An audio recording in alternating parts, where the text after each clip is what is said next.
Hello students, welcome to Sarosar classes. This is Dr. Rudusakar over here. I am a graduate from IIT Kanpur. Did my PhD there in bioinorganic chemistry. Now today I'm going to discuss the solutions of CSR NET that was held on 30th of November 2020. And I'll be mainly going through the section B, questions regarding the organic and inorganic questions that was there. Okay. So the question that was asked, all right, it is related to the rate of hydration of CrH2O whole 5X having the charge N plus, where X can be azide, cyanide, chloride, ammonia. In neutral and aqueous medium remains unaffected in acidic medium at room temperature if X is. So there is a rate of hydration, say R1 at room temperature in the neutral medium, and there is a rate, say R2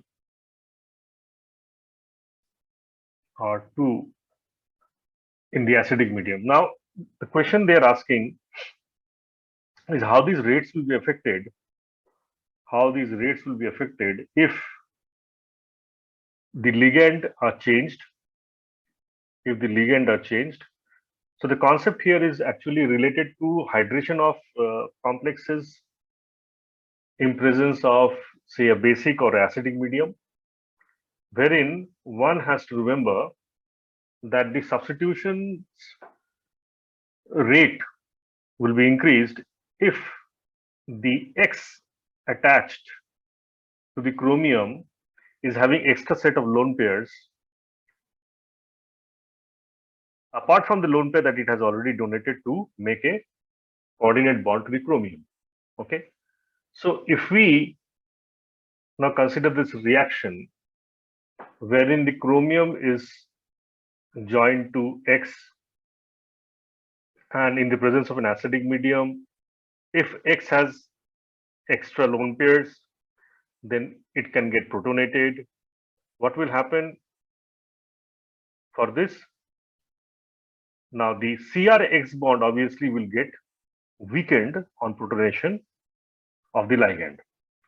Now once it gets protonated, breaking of the CrX bond will be much more easier than in comparison when it is not protonated, as we see over here.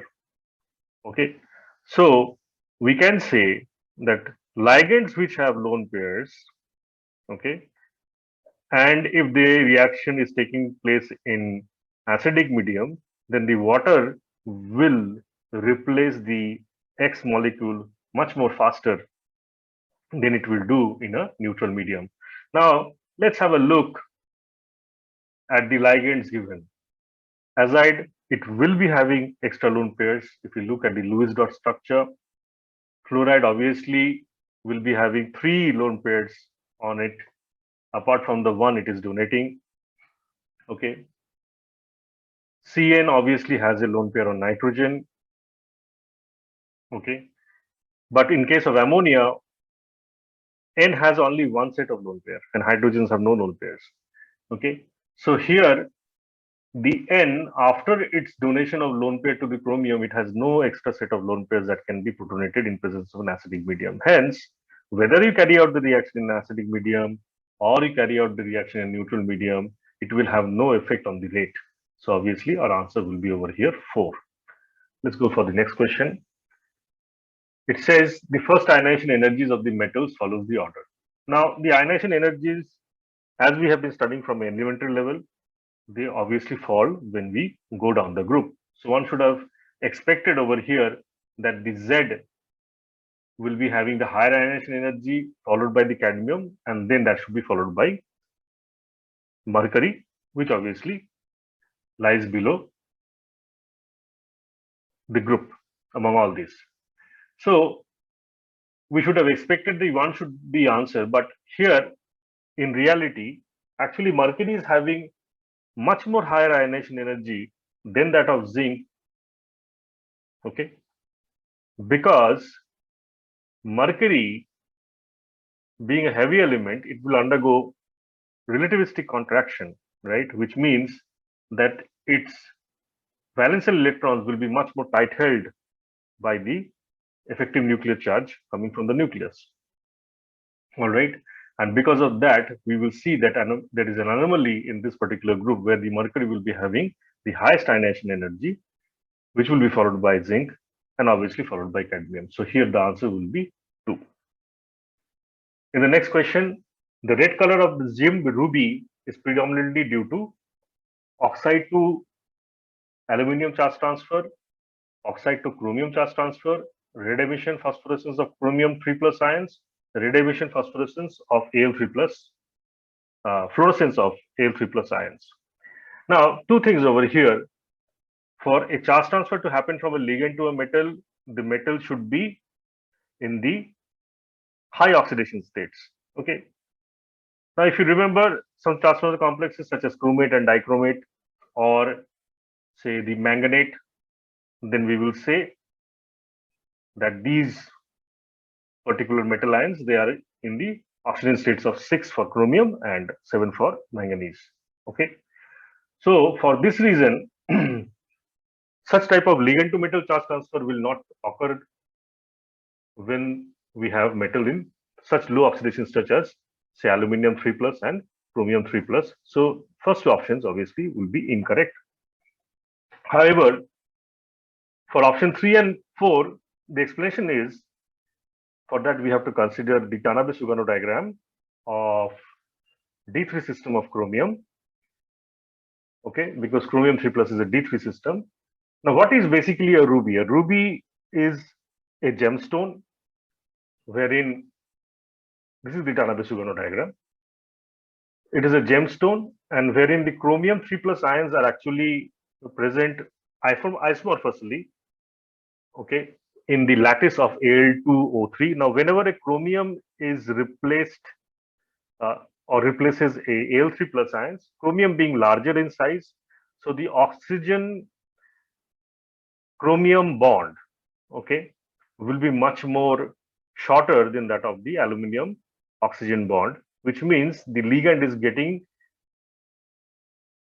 we will say, closer to the metal. So there is much more interaction, which means in normal cases, the chromium oxygen, if we say the T2G Eg level separation is something like this, if the ligands come closer, then there is more interaction between the metal and the oxygen. So the level now will separate. Okay.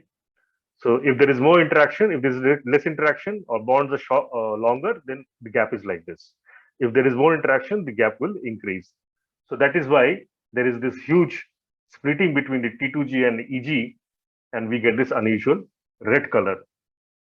All right. Now, the Tanabe-Sugano diagram tells us the ground state over here is the A2G, and the first two excited states are 4A2G and 4A2G, and we have 4T1G. Okay. So whenever the electron formation is happening from say 4A2G to 4T2G and T1G, okay, if you watch closely, then the 4A2G is lying very, very close to a state having different spin multiplicity, which is 2E2G. Okay. And this is running almost parallel to the 4A2G axis.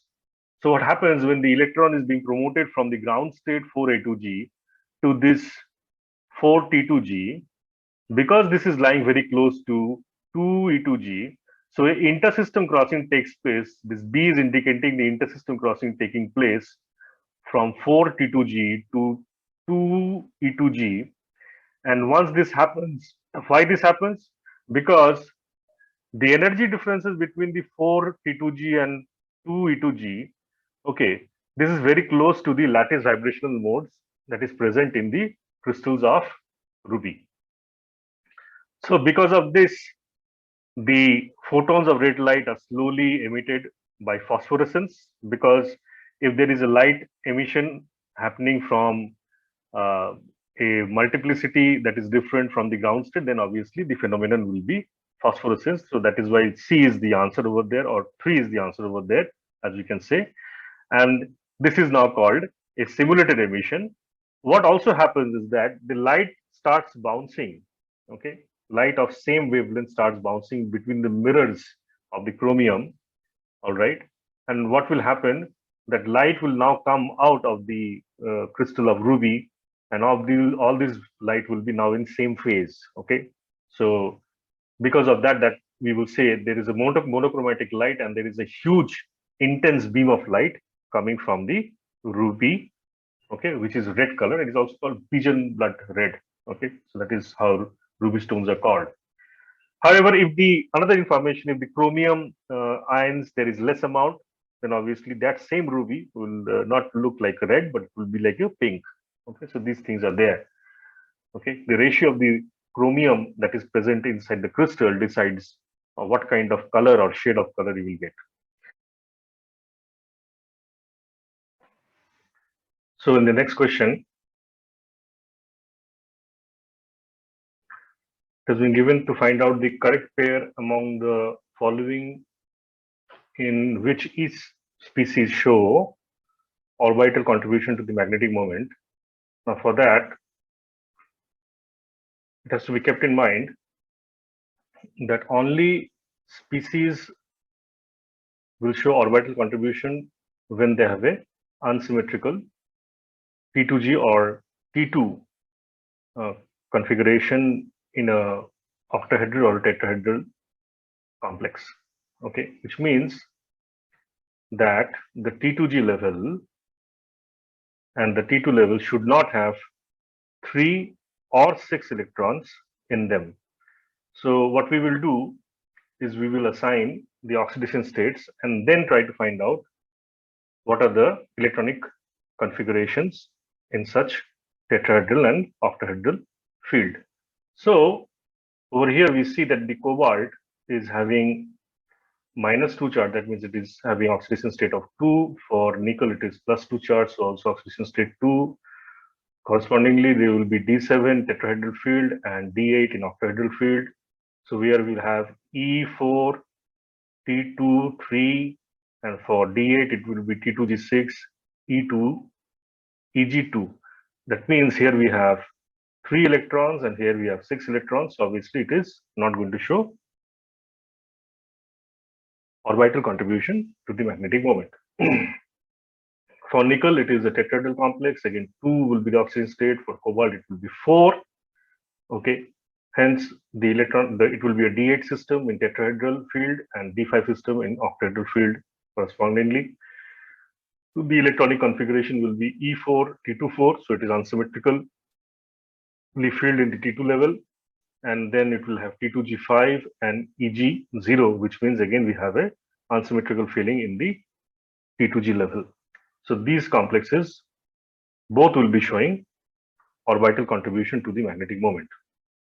For the next one, we can see that this is having oxidation state 2, cobalt, and chromium is having oxidation state of 3 because water is a neutral ligand. So obviously this will be a D7 system in octahedral field, D3 system in octahedral field. Electronic configuration will be T2G5, EG2, and it will be T2G3. This is symmetrical, so obviously one is showing and another one is not showing. Next one, it is a nickel. Ammonia is a neutral ligand, so again nickel is 2, and chromium, chlorine is mononegative, so obviously having oxidation state of 2 in the tetrahedral field. And it will be a D8 system. Chromium will be a D4 system, and we will say electronic configuration is T2G6, EG2. So this is symmetrical, but for the chromium it is E2, T2. Okay, and hence we can say that this is going to show orbital contribution, but this one is not showing. So again, 4 and 3 will not be the options, and hence the answer will be over here, only 2. Okay, for the next question, we have been asked, Marsh test is used to identify traces of elements. So this is the arrangement that was used by Marsh, in which oxides of the elements were taken and they were treated with nitric acid coming from here with the granules of zinc present here. The gas would pass through this is for drying the gas, and then it would be burned over here, and a paper will be held that will be leaving a black spot over here. Now, selenium will not be undergoing the formation over here, all right, but for arsenic, antimony, and bismuth, okay, all will be producing their corresponding hydrides, which can be dried over here. So this is calcium oxide, and then on burning this all will leave a black spot. So they are all giving the test as set up by Marsh. So Marsh, what he did to identify which one is which, did some additional chemistry for this. What is that? Now here, if we have to distinguish between antimony and that of arsenic, then washing the solution with sodium hypochlorite, okay, this sodium hypochlorite will be dissolving the SB that will be left on the paper over here. It will be dissolving the arsenic that will be left on the paper over here, but it will not be doing anything to the SB on the dark spot of SB on the paper. If all the three are present, then for that the solution is, okay, that bismuth will give a false test, okay, when treated with sodium hypochlorite or ammonium polysulfide, because sodium hypochlorite will be removing the black spot for AS, and ammonium polysulfide will be removing the black spot for SB, but it will not be reacting with bismuth. Okay, so doing this test, okay, it can be identified whether the element is arsenic, SB, or bismuth. Now, Marsh test is specifically used for identifying arsenic. So the answer over here will be arsenic. Next, it has been given in a sample of charcoal, the remaining fraction, okay, that is the important new part over here. 14C is 2 into 10 to the power minus 2. Its age in years is closest to, we have to find the half-life of the 14C is given. All right. For that, we know that the decay constant is related like this. So this is our equation 1. And the first order decay kinetic equation for a radioactive sample is given by this particular equation. If you combine both the equations, then we have an expression like this, which is expression 3, we can say. Now, remaining fraction is defined by n by n0, where n is the amount of sample or radioactive sample present at any time t, and n0 is the amount of sample we can consider was there when time was t0. We just need to plug in the values over here, and after doing the math, the answer comes to be as 3.2 into 10 to the power 4 years. So here, option 1 is the correct option. Next, here it has been given to find the correct statements on oxygen among the following. The ground state term for the oxygen is 3p1. Both the atom and diatomic molecule are paramagnetic with 2 unpaired electrons. It is true, and we will show it why it is true. And the first option is wrong. We will again explain why it is wrong. The most readily available singlet excited state for oxygen has an empty pi star orbital. So we have to identify which of the statements are true and choose the correct option. Here, B and C are correct and A is not. So let's see why it is so. Now here we will write initially the electronic configuration using these boxes, where this is the energy axis, this is the 2s orbital, this is the 2p orbital, and these are the corresponding ml values, which is +1, 0, and 1. Now, theory is the term symbol is written as 2s plus 1, L, which is the total orbital contribution, okay, and J is the combination that is found by S and J. Okay, now J will be ranging from L plus S to L minus S.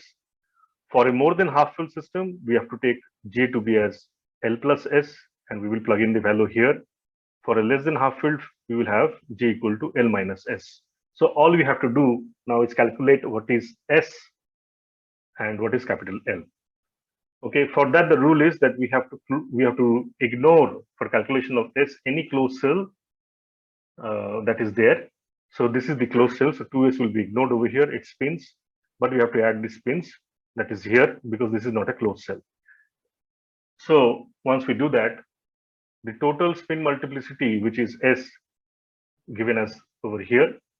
So we have 3 up spins, so that is 3 into plus half minus 1 into half, okay, and that gives us S to be as 1, whereas the total orbital will be, which is L, we will find out to be, as we can see over here, there are electrons over here 2, then this is having 0, and this is having 1. So using that, what we will do, 2 into plus 1, 0 into 1, and 1 into minus 1, and that comes out to be as 1. Now the term symbol SPDF will be having these values for L, 0 for S, 1 for P, 2 for D, and 3 for F. And since the system is more than half filled, so obviously we will use J to be as L plus S, and that gives us the term 3p2 and not 3p1. So option A is incorrect. Next, what we can see using the orbital diagram for the oxygen, okay, we are ignoring the combinations from 1s, okay, and 2s atomic orbitals generating the molecular orbitals. We're just considering the 2p orbitals generated by its combination. So here is the MO for the 2p orbitals, and as we can see, okay, after filling up the electrons, that in the singlet oxygen state, it is having 2 unpaired electrons over here. On absorption of energy or light, okay, this electron goes over here and pairs up. So there is no unpaired electron at this level, and this is empty. Okay. Now this is called triplet oxygen state, and this is called singlet. Why? Because there are 2 unpaired electrons, and if you find out the multiplicity, we have to use the formula 2s plus 1. Okay, where the value of S, because there are 2 unpaired electrons, would be half plus half, which is going to give S equal to as 1. So 2s plus 1 becomes 3. So this is the orbital diagram for the triplet oxygen state, and this is the orbital diagram for the singlet oxygen state, where we can see plus half minus half will give you S to be as 0, and if you use the formula 2s plus 1, then the multiplicity will come up to be as 1. Okay, so obviously statement number C is true. Again, if we consider that how many unpaired electrons are there in the ground state of atomic oxygen, molecular oxygen, then here it is 2, and in the previous slide we have already shown that there is 2. So obviously we will say B and C are the correct options over here. Okay, and that should be our answer. Next question is the correct statement for peroxydisulfuric acid and diethylenic acid, okay, from the following. Now, to do these structures, you might think that, okay, fine, if you remember the structure, then you only can do. The trick over here is that whenever the peroxy word is there, then there should be a O single bond O. This is the peroxy bridge, okay. So this should be present, and this is our peroxy disulfuric acid, which is also known as the Marshall's acid. And here we can see for any diethylenic acid, the trick over here is that we have to find, there will always be a S sigma bond S between them. Okay, so this is the way one can assume the structure or think out the structure of a diethylenic acid. And if you can see that there are 2 OH groups in both the systems, so here the option A will be, or 1 will be correct. Next, the statement question given over here is the correct statement about CO and N2 ligand in the complexes of trans IR ClCO PPH3 whole twice and trans IR N2 PPH3 whole twice, and the options are given over here. Now, to answer this question, we have to consider the MO diagrams of both CO and that of N2. Now, one has to remember that N2 is having no difference in electronegativity. So both the atomic orbitals are going to be of same energy, and this is our HOMO for the nitrogen, and this is the LUMO for the nitrogen. And you can see there is an equal distribution of the energy densities between the nitrogen atoms, whereas for the CO, we can see that the concentration is more towards the carbon, because the HOMO and the LUMO are having more carbon character, because oxygen is more electronegative than that of carbon. So the solution is that, as I have said, that the HOMO has its largest lobe on carbon, okay, and this is where the electron pair will be occupying. So the CO exerts its sigma donor function from here. That is why the bonding of CO to metal complexes takes place from the carbon, not from the oxygen. Okay. However, so this is a better sigma donor in that way, if you can think, than that of a nitrogen. All right. Now, carbon monoxide also has MTP orbitals, which are also known as LUMO, and these have larger lobes on carbon than on oxygen, as I have said before. Okay. So here the metal electrons can be donated back, which is also known as synergistic effect. Now, why, again, this is a diagram, why nitrogen is not a better sigma donor or a pi donor, pi acceptor? Here we can say, even though they both are isoelectronic, okay, and also isosteric, but nitrogen is not a better sigma donor or a pi acceptor, for the simple fact that the N2 sigma star and the pi star are very close to each other in their energy levels, because they are symmetric. Okay, so the pi accepting tendencies of N2 will be lower than that of the CO.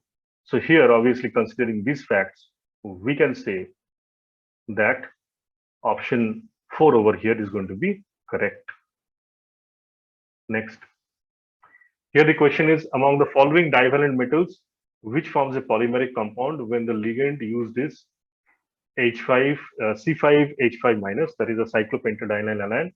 Now, here vanadium, nickel, and cobalt, all of these will be forming the monomeric complexes, where vanadium is a 13 electron system, nickel is a 20 electron system, and cobalt is a 19 electron system. Vanadium is paramagnetic, means it is highly air sensitive. Okay. Nickel is also air sensitive, but it oxidizes much more slower than that of vanadium. Cobalt is also air sensitive, it undergoes slow oxidation to form 18 electron species, which much more stable. In case of manganese, it forms a brown polymeric compound. So this is a memory-based question. One has to remember this type of questions. And here our answer will be manganese. For the next, we have been given to match the list 1 with list 2. List 1 has the metalloproteins and list 2 has the metals. Carboxypeptidase is basically it is peptidase. So basically it is going to break peptide bonds. Now these molecules mostly contain zinc in them. All right. Now for oxygen evolving complex, which is present in the photosystem 2 of the plant, okay, it is basically a Mn4CaO4 complex. This is the structure. As you can see, this is a cubane formed by these 3 metal, and there is a calcium over here. It is little distorted, because if all the metals are manganese, then it will be a perfect cubane. But since it is having a calcium, it is not a perfect cubane. And here is the other manganese. So you can see there are 4 units of manganese and 1 unit of calcium. For hemerythrin, this is the structure. So it has iron in it. And for coenzyme F430, it will be nickel. So this is the core-like moiety over here, and there is the nickel present in the center of the core. Okay, so obviously, if we match the options, we will say that carboxypeptidase is going to be zinc, so it is going to be A with 4, and B is going to have 1. Okay, B is going to have 1, C is going to have 2, and D is going to have 3. So here the option 2 will be the correct option. Here the question is 212 Bi, bismuth decays with an emission of alpha particle. The resulting nuclide emits a beta particle to give an element. So according to the question, this is how we will do it. We have bismuth, it is going a alpha particle decay, which is basically the helium we can think of. Okay. And then what we will do, we will deduct 4 units from the mass number and 2 units from the atomic number, which will give us the element thallium, because thallium has the atomic number 81. As for the question, it says the resulting nuclide. So this is the resulting nuclide. It undergoes a beta particle decay. So once this undergoes a beta particle decay, we know the beta particle decay, one neutron is being broken into a proton. So nothing will happen to the mass number, but there is a increase of positive charge. So we have to add one positive charge to the atomic number. So it is going to become 82, and this is our beta particle going out. So obviously this gives us 208 Pb82. So our answer will be lead over here.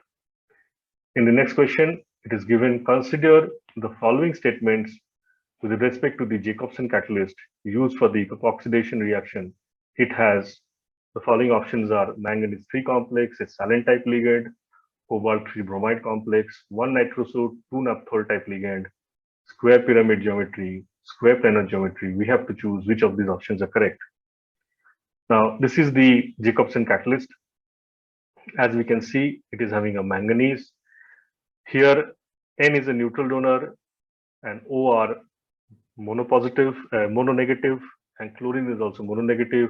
So that leaves us with the overall charge of Mn3. So this is a manganese complex. Now, as you can see in the next slide, if we combine salicylaldehyde with ethylene diamine with a catalyst of proton, okay, so it will give you this type of a silane ligand, okay, and this ligand is basically tetradentate dinegative. So if you look at the ligand here, we can see this is basically nothing but a derivative of a silane. So this is a silane type of ligand. There is no cobalt, so this is not correct. It is not a 1 nitroso 2 naphthol type of ligand. For the geometry, looking at the structure itself, we can say, however, it would be better to consider VT.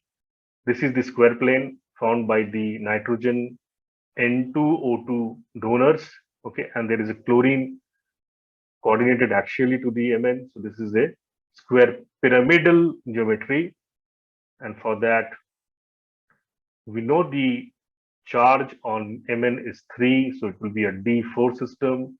N2O2 are weak field ligands, so it will be a high spin complex. So we will arrange the electrons like this, consequently fill up the donation of electrons from the 5 donor atoms, which is chlorine 1 and oxygen 2 and nitrogen 2. There are 10 electrons. We will arrange them, and accordingly we can say it is a DsP3 hybridized system. So obviously it is a square pyramidal, having a square pyramidal geometry. Now, having considered all these facts, we will say A is correct, B is correct, and over here E is correct. So that gives the answer to be as 2. Now here we have to choose the correct order of basicity for the following compounds. As we can see, we have been given A, B, and C. Okay, and the theory is that the donation will happen, or the basicity of a particular ligand depends on the fact that how much available the lone pair is. So these facts are influenced when there is a steric repulsion between lone pairs, as we can see over here. Okay, and on protonation, this repulsion is removed. Okay, so if we protonate one of the ligands over here, this repulsion is removed and it becomes a much more stable conjugate base than the base, stable conjugate acid than the base itself. Besides, there can also be a hydrogen bonding. Once this nitrogen is protonated, it can be hydrogen bonded with this nitrogen. So this particular conjugate acid is also having some extra stability because of hydrogen bonding. So C will be most basic among all the bases given over here. If we have to consider A and B, then what we will say, okay, I have missed the NMe2 over here. There should be a NMe2. There is another NMe2 over here. Okay. Now see, because there is another NMe2 over here, so protonation can happen over here and also here. Now these nitrogens that are connected to benzene, okay, they provide a plus M effect. They provide a plus M effect to the ring. So if this is providing a plus M effect, the other can be used or its lone pair is available. But if you compare with the B, then here this also is conjugated to the benzene. Here this is also conjugated to the benzene. So the presence of a extra NMe2 group in this base A makes A to be a better base than B. Okay. Hence, the order we will say will be C greater than A greater than B. And so our answer will be obviously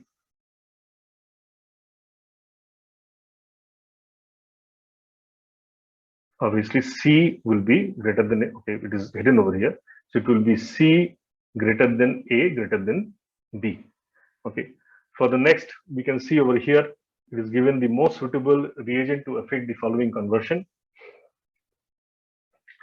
So here we have been given BH3 with dimethyl sulfide, sodium in ethanol, NaBH4 in presence of CeCl3, and H2 in PD. Now, what we will see is that when we are using BH3, so basically all the double bonds will undergo hydroboration reaction. And here in the hydroboration reaction, we can use the Markovnikov's rule where we will say that the negative hydride will be joining the most substituted carbon over here. Okay. And the borons will be attached as we have shown. All right. Now, this on further reaction with an acid will be the BH2 will be removed. Okay. And here it will be forming alkanes. Okay. This portion will become CH3 and this portion will become CH2. All right. Now, this is a typical reaction. Okay. The source of book that you can use is Carruthers. Okay. And here NaBH4, when it is present with cerium chloride, okay, because of the presence of cerium chloride, all right, which can coordinate with the oxygen, selectively here the carbonyl group is reduced and nothing happens to the conjugated double bond. When we are using over here, say the palladium charcoal, then both the non-conjugated and also the conjugated double bonds will be reduced and they will form alkane, but nothing will happen to the C double bond O. In presence of NaETOH, okay, this will undergo a typical Birch reduction reaction where the reaction is basically the reaction of a alpha beta unsaturated ketone with sodium in ethanol. So the mechanism over here is something like this. Sodium will lose one of its electrons. So this is basically a single electron transfer reaction. Here the electron will add. All right. Let me use the highlighter. Here the electron will add, okay, over here, and then the double bond will come over here, opening up the C double bond O. In the next step, because of the presence of a proton donating solvent, the O will undergo protonation. Subsequent, again, another single electron transfer reaction from sodium will take place. This will become a negative. Okay, and here hydrogen will be added. Okay, over here hydrogen will be added. This is not methyl. Now here tautomerization will take place because this is a enol unit and it will go back to the keto form. And now the rest is the reduction of the carbonyl group using single electron transfer mechanism, and over here the radical or E will add over here electron that will open up the C double bond O, which will be undergoing addition of a proton. Subsequent another electron addition over here will generate the negative charge, and this will be our product. Okay, so we will say our answer over here is going to be 2. Over here, okay, question number 36, it is given components of S-adenosyl methionine. I have given the structure over here, but without the structure also you can do this question. Just you have to identify which is adenosine and which is methionine. Okay. S over here indicates that the methionine is bonded to the sugar unit over here via the sulfur. All right. Now, this is methionine, this is cysteine, this is adenine. Okay. And this is our cytosine. So obviously over here, A and C will be the answer, and over here, 1 will be our correct option. Here it is given, find the major product formed in the following reaction. So we have been given an alkene. Okay, so there is unsaturated double bond over here. Phenyl ring does not undergo any protonation reactions. Okay, so here this will be protonated, and that will generate, this is the mechanism, it will generate the carbocation, which is more stable. So this is basically acting like an electrophile. Now the pi electron cloud from the benzene will form a sigma complex with this electrophile, giving you this intermediate, which will be the rate determining step over here, and subsequent loss of the proton leading to aromatization, which is the first step over here. Okay, gives you this particular unit. And so looking at the options, you will say the answer over here is going to be 2. Here it has been given to find out which of the following will give haloform and Tollens test. So the theory is that if there is a presence of CHO or COCH3 group, then they will be undergoing Tollens and haloform reaction subsequently.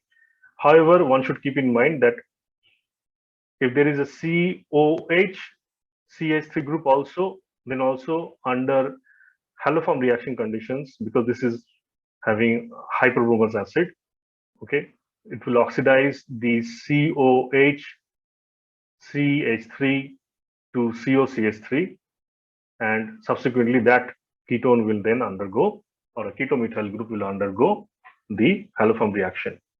So here we have aldehyde but no such COCH3 or COH-CH3. Here we have the ketomethyl group but not the aldehyde. Here we have the COH-CH3, so this will form COCH3 and will undergo haloform reaction. Also has the aldehyde, so obviously 3 should be our correct option over here. 4 is a cyclic anhydride, also called as a lactam, and such esters, cyclic ester, cyclic ester, also called as a lactam, and such esters do not undergo any, what we say, the haloform or Tollens test. Okay, the Tollens test over here, because this will, once this is cleaved, okay, we have the COOH-CH3, so this unit will undergo haloform, but this will be forming acid, so it will not be undergoing the Tollens test. Next, here we have been given this. So this is, the question is the Hammett rho value for the reaction is -2. We have to identify the rate determining step over here. Now, the theory over here is, okay, that in such reactions, whenever we see the rho value in this range, it means that in the transition state, there is a development of positive charge near the phenyl group, okay, or there is a migration of the phenyl group, okay. So if we look at all these steps, then here OH, it gets protonated, but there is no migration. Here the OH is getting protonated, okay. And in the next step, we see the phenyl was joined to carbon, but it has gone to nitrogen now. So this can only happen when the phenyl, this OH is going away, and the phenyl at the same time in a concerted way can come here. That means if it is breaking from here and coming to the nitrogen, there is a development of a positive charge. All right. So obviously this step B should be our answer over here. In the other steps, we see there is no migration of the phenyl group. So there is going to be no charge positive generated near the phenyl group. So we will say over here step C, neither step D are the RDS over here, but step B is the RDS, which is a fact that in the Beckmann, this is basically a Beckmann rearrangement. The group that is trans to the OH or protonated OH, that undergoes the migration, okay, once the OH cleaves away. All right. So we can also say that if there is X is an electron donating group, so this reaction will undergo enhancement in, or it will undergo enhancement in the rate, whereas electron donating groups will be undergoing destabilization. Okay, will be having higher activation energy. Okay, so that explains the question that we had over here. In the next, we have question 40. The correct order of energy for the following molecular orbitals are to be asked here. Now, one should remember the theory is greater the number of nodes, greater is the energy of the molecular orbitals. How to find out the number of nodes? Okay, if this is having, so this is plus and this is minus, here this is minus and this is plus. Okay, so these are not in phase, so there is a node over here. Again, this and this are not in phase, so there is a node over here. This and this is not in phase, so this is a node over here. So there are 3 nodes. These 2 are in phase, these 2 are in phase, but this one is not in phase with this one, so there is a node over here, so node is 1. This is not in phase with this one, so there is a node over here. This is not in phase with this one, so also there is a node over here. So there are 2 nodes over here. So we will say highest energy is of A, followed by C, then followed by B, and that should be our answer. 3. Here we have been given a molecule twistant, which is basically a system that can be thought of to be a combination of 2 cyclohexane rings. Okay. Now, this particular ring may have 4 stereocenters. Okay. But because it is having a C2 axis like this and another C2 axis like that, and one obviously is here, it is here and it is perpendicular to the system. The C2 axis means if you rotate the molecule by the angle of 180, it will generate a indistinguishable molecule. Okay, that the previous one and this one will be non-distinguishable. Okay, so we will say that this molecule is indeed it is having a chiral axis, so it is going to be chiral, but it also has C2 axis of symmetry. Okay, so here the answer will be 4. Next question is to find out the major product formed in the photochemical reaction of a cyclooctane in presence of oxygen and a photosynthesizer. Photosynthesizer basically chlorophyll or any kind of dye such as a eosin Y or a methylene blue, such type of things. Okay. Now one has to remember that cyclooctane can undergo cis-trans isomerism because of the ring. Okay, it is larger ring. So here we will write the transform, and as we can see, in presence of light and oxygen, the molecule can undergo in type. Okay, I repeat, it is an in type of mechanism in which the arrows are indicated. So this one goes here, oxygen attaches over here, the pi bond joins over here or takes up the proton over here. So obviously the molecule will be having OOH unit joined over here and the double bond should come here. So this is the molecule. And now if we write the molecule in a simplified manner to check out the answer, you will see that answer is 2 over here. Okay. So for the next question now. Okay, however, maybe in the official answer key it is given this, but I believe I have some reservations over that answer. I think 3 is the correct answer. Here, in the presence of NaOET, we have to pick up the most acidic proton. Now here, there is a proton here, and there is a proton here. All right. So this will take up the proton right here. All right.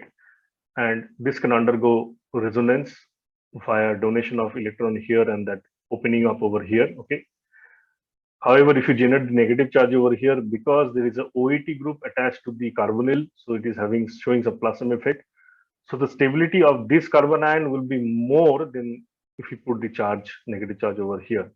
Okay, so this will be the major carbon ion formed in the medium. All right. Besides that, this particular nucleophile will now make a